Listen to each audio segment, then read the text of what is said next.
আসসালামু আলাইকুম বন্ধুরা, কেমন আছেন সবাই? আশা করি সবাই ভালো আছেন। আজকে আপনাদেরকে নিটিং মেশিনের কন্ট্রোলার খুলে রিপেয়ার করে দেখাবো। আমি যে ডিভাইসটি খুলতেছি এটি হচ্ছে নিটিং মেশিনের কন্ট্রোলার। এটি পাওয়ার প্রবলেম, এটি আমি আজকে আপনাদেরকে রিপেয়ার করে দেখাবো।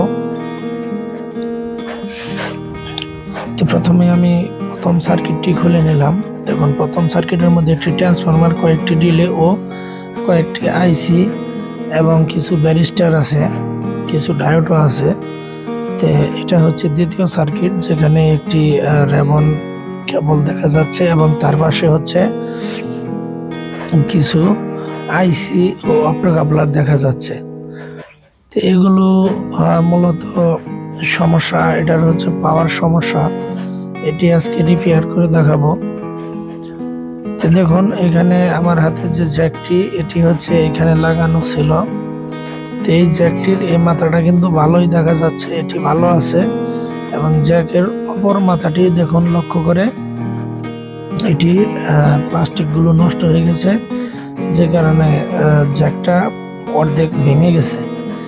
তো এই অর্ধেক ভেঙে যাওয়ার কারণে এটাকে এখন দুই একটা কেবল কিন্তু অলরেডি ছুটে গেছে, ছুটে বের হয়ে গেছে। এখানে আমরা দেখতে পাচ্ছি তিনটি কেবল অলরেডি ছুটে বের হয়ে আসছে।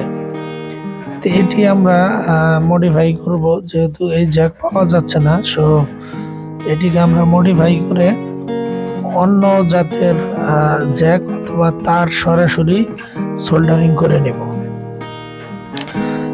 এটি যেহেতু এই কেবলগুলো ছোটানো অবস্থায় পাওয়া গেছে, সো এটির প্রবলেম এই জ্যাক, এই কেবলগুলো সঠিকভাবে লাগিয়ে দিলেই হয়ে যাবে।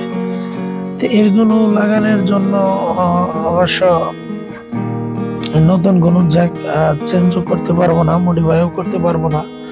তো এই কেবলগুলো লাগানোর জন্য অবশ্য আমাদের সোল্ডারিং সিস্টেম ব্যবহার পদ্ধতিটি ব্যবহার করতে হবে।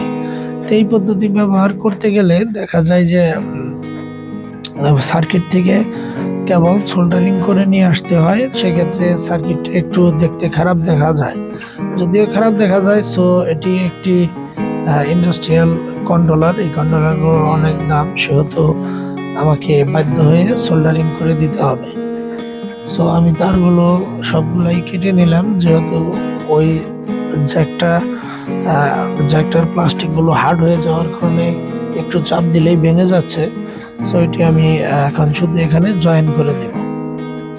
তো জয়েন করে দিলেই আমার কন্ট্রোলারটি ওকে হয়ে যাবে। এইভাবে ইলেকট্রিক